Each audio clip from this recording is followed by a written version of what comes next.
Saudara-saudara terkasih, mari kita baca firman Tuhan yang menyapa kita pada minggu ini dari 2 Timotius pasal yang keempat ayat 1 sampai pada ayat yang kelima. 2 Timotius 4 ayat 1 sampai pada ayatnya yang kelima. Setelah ini nanti kita nyanyi firman-Mu menjadi terang ya. Kita baca berganti-gantian di hadapan saya di ayat 1 dan Bapak Ibu di ayat 2, kita bisa bergantian. Di hadapan Allah dan Kristus Yesus yang akan menghakimi orang yang hidup dan yang mati, aku berpesan dengan sungguh-sungguh kepadamu demi penyataannya dan demi kerajaannya. Beritakanlah firman, siap sedialah baik atau tidak baik waktunya. Nyatakanlah apa yang salah, tegurlah dan nasihatkanlah dengan segala kesabaran dan pengajaran. Karena akan datang waktunya orang tidak dapat lagi menerima ajaran sehat, tetapi mereka akan mengumpulkan guru-guru menurut kehendaknya untuk memuaskan keinginan telinganya. Mereka akan memalingkan telinganya dari kebenaran dan membukanya bagi dongeng. Mari kita sama-sama membacakannya. Tetapi kuasailah dirimu dalam segala hal, sabarlah menderita, lakukanlah pekerjaan pemberitaan Injil, dan tunaikanlah tugas pelayanan. Demikian pembacaan firman Tuhan. Mari kita bernyanyi menyambut firman ini. Firman-Mu menjadi terang.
Saudara terkasih, Bapak Ibu, pada hari ini kita akan mendengar firman Tuhan dengan bertemakan siap sedia memberitakan firman Tuhan.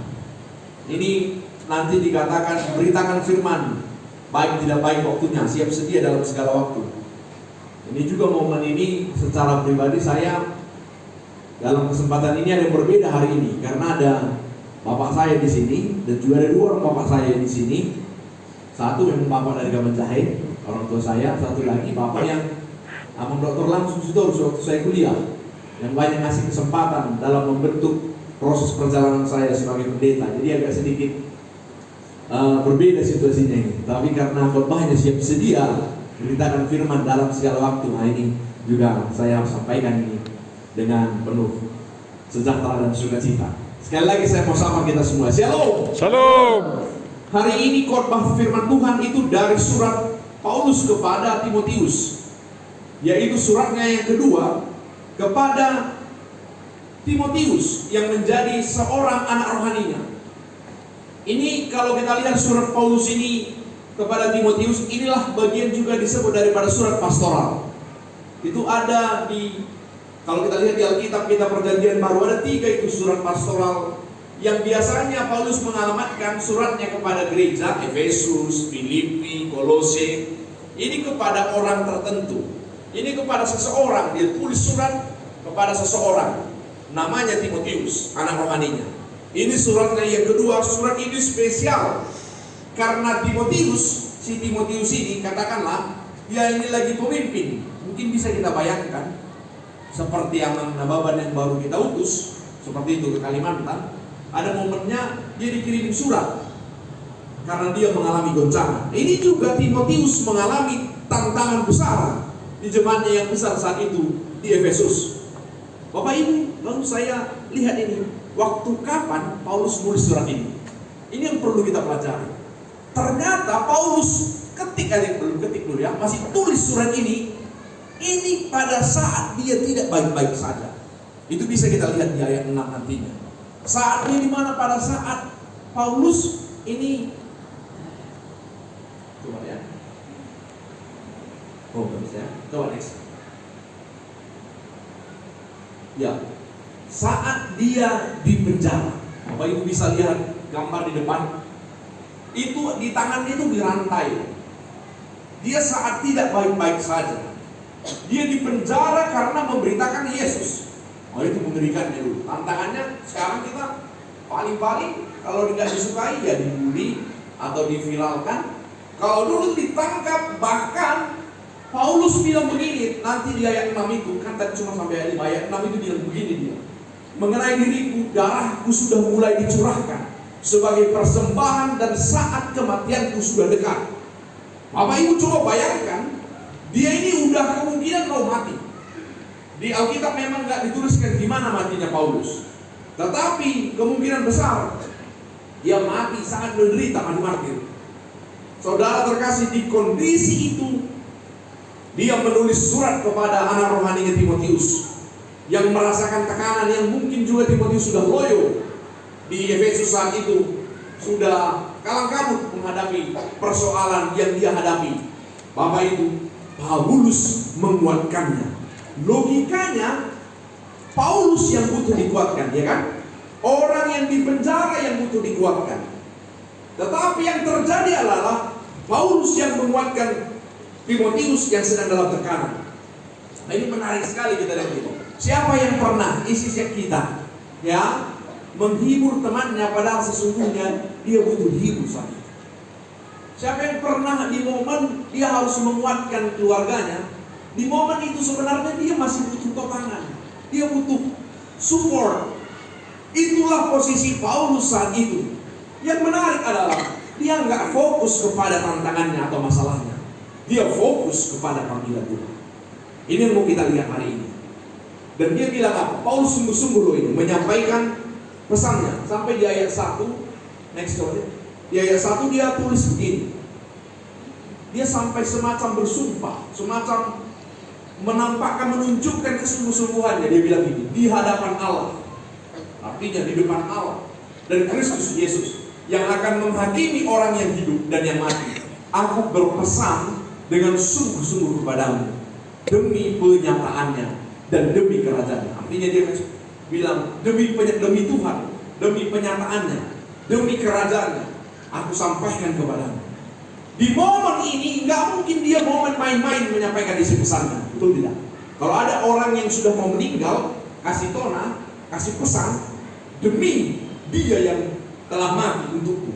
Kalau ada yang menyampaikan begitu, pasti isi pesannya itu sangat penting, Bapak Ibu, ya kan? Karena dia sudah diambang, dia bilang darahku sudah akan apa tadi katanya di ayat 6 itu, sudah mulai dicurahkan sebagai persembahan, kematianku sudah dekat, dan aku ingin menuliskan pesan ini kepadamu. Apa yang dia beritakan, Bapak Ibu, ini yang mau kita saksikan. Coba next.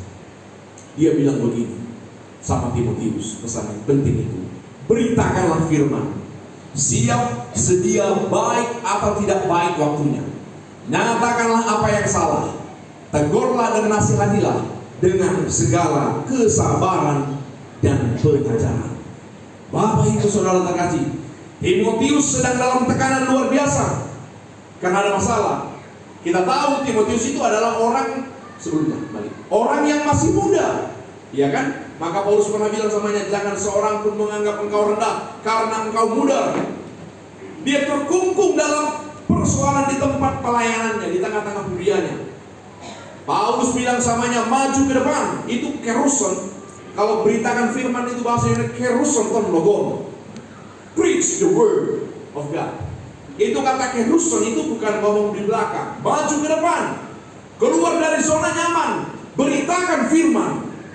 Bapak Ibu, dalam tekanan biasanya orang bisa punya pilihan, ya kan?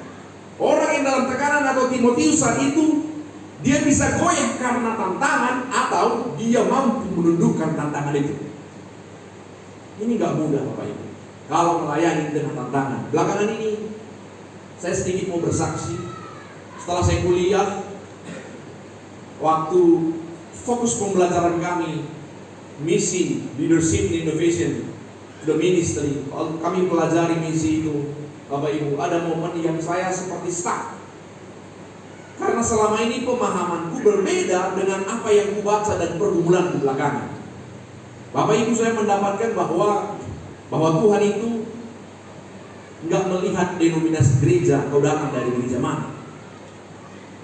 Tuhan memanggil kita fokus pada misinya. Misi menyelamatkan orang yang terhilang. Saya mau bilang selama ini, karena mungkin waktu saya di STT HKBP hanya saya sendiri HKI satu letting, saya itu sangat fanatik HKIisme gitu. Dan aku merasa yang lain ini menjadi seperti saingan. Ini ada di dalam diriku saat itu. Dalam proses perjalanan kehidupan, seolah-olah saya lihat, ketika firman Tuhan menyapa ini, bahwa gereja ini adalah alat Tuhan. Yang punya misi ini bukan gereja. Yang punya misi ini adalah missionary Tuhan. Maka Tuhan akan pakai gerejanya. Tuhan sayang sama gereja HKI, Tuhan sayang sama gereja HKBP, Tuhan sayang sama gereja karismatik, Tuhan sayang sama semua gereja.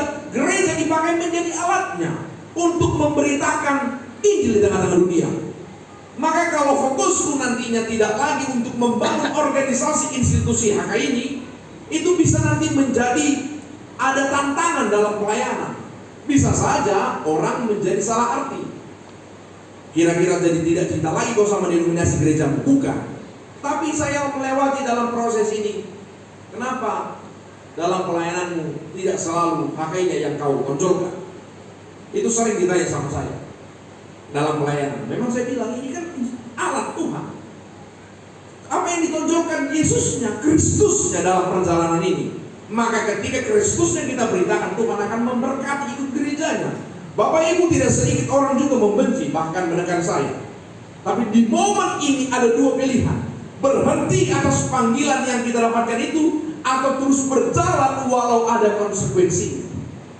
Mungkin kita dalam pekerjaan juga begitu, selalu ada pilihan. Ketika masalah diperhadapkan sama kita, pilihannya ada: berhenti atau lari dari situ, atau terus berjalan tetapi ada konsekuensinya. Saya belajar dari buku misi itu, tulisan, mungkin ini banyak nama pendeta itu, pendeta dokter dari GBB pun. Ada buku David J. Bosch namanya, Transform Mission. Coba next. Dia bilang apa? Dia bilang begini: tantangan itu adalah antara bahaya dan kesempatan. Tantangan itu adalah antara bahaya dan kesempatan. Jadi belajar dari Paulus, saya melihat ini, beritakanlah firman baik tidak baik waktunya. Ini mengibaratkan masalah itu selalu ada dalam kehidupan kita ini, ya kan? Pertanyaannya, apakah kita akan diubahkan masalah ini, atau kita yang akan mengubah masalah ini? Kita yang diubahkan masalah ini, atau masalah ini akan kita ubahkan dengan kehadiran kita? Saya menarik ini membahasnya dengan 3 elemen. Coba next, yang mungkin sering kita lakukan. Coba lihat di depan ini, ada 3 elemen di sini. Yang pertama di situ ada ubi. Ubi halo teh, garong halo teh. Aina? Jalar. Jalar dia teh. Oke tuh. Ada telur, ada kopi. Ini 3 ini berbeda di dalam perjalanannya. Jadi kopinya salah kan fotonya, harus ada bijinya dari situ. Jadi Bapak Ibu, yang pertama itu ada ubi. Coba lihat. Coba ketiga elemen ini disiram dengan air mendidih, ini hasilnya berbeda. Ya kan? Kalau ubi yang lembek, yang keras itu disiram dengan air panas 100 derajat direndam, hasilnya apa? Dia akan lembek. dia nggak lagi mengeras, dia akan berubah menjadi lembek. Tapi kalau telur yang rapuh itu, coba kalau dia disiram, direndam dengan air panas, dia akan mengeras. Ya kan, dia akan keras itu. Nah kalau kopi, biji kopi itu poinnya harus dari situ. Biji kopi dia direbus dengan air mendidih, biji kopi itu nggak berubah, ya kan? Tapi dia mengubah justru air panas itu menjadi warna yang ikut dengan warna. Bahkan airnya bisa menjadi harum kopi. Padahal sama-sama mengalami air panas, ya kan? Maka dari sini kita melihat 3 elemen ini memiliki perbedaan bagaimana hasil daripada melewati masalah. Masalahnya sama tapi ada reaksi yang berbeda. Kita mau yang mana? Ada orang ketika ada masalah, dia menjadi melembek. Dia diam. Dia takut. Ketika ada masalah, dia nggak jadi dirinya lagi. Dia jadi udah nunduk-nunduk lah, ketakutan dia nanti jadi nggak enak ini, nanti aku kalau dia tahu dipindahkan nanti. Kalau dia atau pegawai begitu ya, dia jadi lembek dia. Ada yang jadi mengeraskan hati, gitu ya. Justru ada persoalan dia jadi keras gitu. Tapi ada kopi yang ketika ada masalah itu yang diubahkan menjadi indah, menjadi nikmat untuk dinikmati. Saudara terkasih, mari kita pilih di dalam panggilan kita ini. Bukan kita yang mau diubah oleh masalah ini menjadi melempem, tetapi kita harus mampu mengubah masalah untuk kemuliaan Allah. Karena gak sedikit banyak orang gagal karena diperhadapkan dengan problem. Dia memilih mundur karena takut akan konsekuensi yang dihadapinya. Atau ada juga ketika masalah itu banyak dikelilingnya, baik dari keluarga, sahabat di kantor, pekerjaan di ladang, menjadi depresi. Tapi coba lihat orang Batak yang dulu orang tua kita. Kalau kita baca itu perjalanannya, justru kemiskinan itulah yang mendorong dia untuk menjadi sukses, mangarato, ya kan? Kenapa? Allah tanah turi-turi di hutan, tapi semangat juangnya ini membuat dia menjadi seorang pejuang. Artinya ini tadi kata David Jebos, masalah itu bisa menjadi kesempatan yang baik untukmu, atau bisa menjadi tantangan yang menjatuhkanmu menjadi bahaya. Tapi khotbah hari ini Paulus mau bilang untuk dia kerus nonton logo dalam segala waktu. Masalah ini membuat kita kuat. Coba lihat gereja juga bertumbuh di tengah-tengah tantangan. Saya lihat gereja HKI lah dulu konteksnya. Tahun 1927 sampai 1975 itu pendeta cuma 75 orang, jemaat bisa sampai 225.000 orang. Nanti yang langsung bisa lebih paparkan itu. Ketika kita masih dimusuhi sana sini. Kenapa bisa begitu? Karena ada kesatuan hati gereja mula-mula itu. Maka ada istilah, semakin dibawa semakin merambah. Lam tajam belum matolpa. Dan juga kita lihat gereja mula-mula itu. Justru zona nyaman membuat sering gereja menjadi goyah. Ketika Konstantin Agung mengakui kekristenan tahun 313, jadi bagi-bagi jabatan. Akhirnya pastor jadi takut sama pemerintah, sehingga jadi lari dari zonanya masuk ke dalam zona nyaman. Saudara terkasih, situasi tidak mengubah konsistensi pelayanan kita. Ini yang mau saya bilang dalam segala hal untuk setiap jemaat ini. Karena ada satu hal yang gak boleh kita lupakan. Saya suka perkataan Paulus. Kemarin kita mengikuti sharing waktu kita ibadah 2 pagi di gereja ini hari Jumat lalu. Coba next. Itu dikatakan Filipi 3 ayat 10 sampai 11. Ya nanti di depannya. Katanya gini, inilah kehendak Paulus. Yang ku kehendaki ialah, coba kita sama-sama membaca 2 ayat. Yang ku kehendaki ialah mengenal Dia dan kuasa kebangkitannya dan persekutuan dalam penderitaannya, di mana aku menjadi serupa dengan Dia dalam kematiannya, supaya aku akhirnya beroleh kebangkitan dari antara orang mati. Saudara terkasih, yang dikehendaki Paulus itu ada 3 ini. Mengenal Dia. Pertanyaannya, emang belum kenal Paulus? Ini di Filipi loh. Ini kira-kira ditulis tahun 60 pada saat Kekaisaran Nero itu.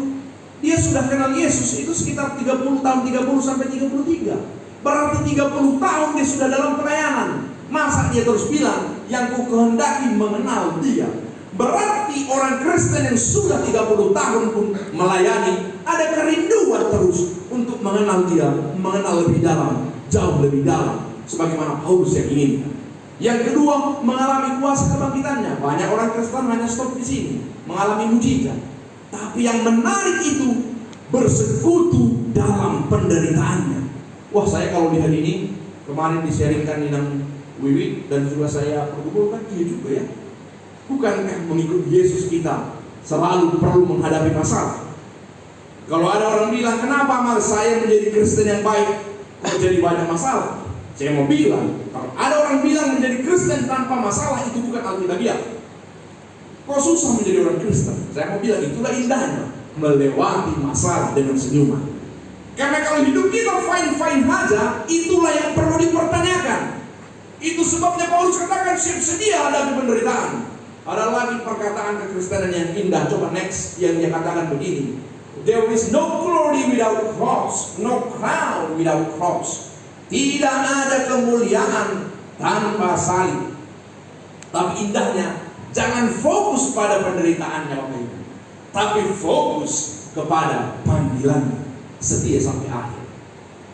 Yang kedua, saya mau katakan bahwa dikatakan tadi yang inti yang disampaikan Paulus, beritakan firman itu, nyatakan juga yang salah. Nah ini juga menarik ini, nyatakan yang salah. Sering sekali kita mentoleransi masalah, iya kan? Ada teman kita salah, nggak enak lah, nanti mau ditegur. Coba bilang, kalau nggak enak ada teman yang salah, nggak enak mau ditegur, nanti dibilang aku sok suci, kan gitu kan? Kau udah gimana kan hidup rupanya, nanti aku jadi sok suci. Nanti kalau diingatkan ada pendeta diingatkan, nanti dia jadi nggak gereja lagi, gitu kan? Masuk dalam zona nyaman. Nanti ku ingatkan jadi kami yang besti jadi nggak temanan lagi. Saudara terkasih, firman Tuhan hari ini, nyatakan yang salah, tegur dan nasihati dia dengan segala kesabaran dan pengajaran. Jadi menegur dan menasihati dengan sabar, pelan-pelan, mungkin butuh waktu, nggak cukup satu kali. Terkadang kita tahu ada teman kita salah, iya kan? Cuma kalau aku bilang nanti moodnya lagi nggak enak, gak usah dibilang, ujungnya nggak kita bilang, kita urungkan niat untuk bilang kebenaran itu.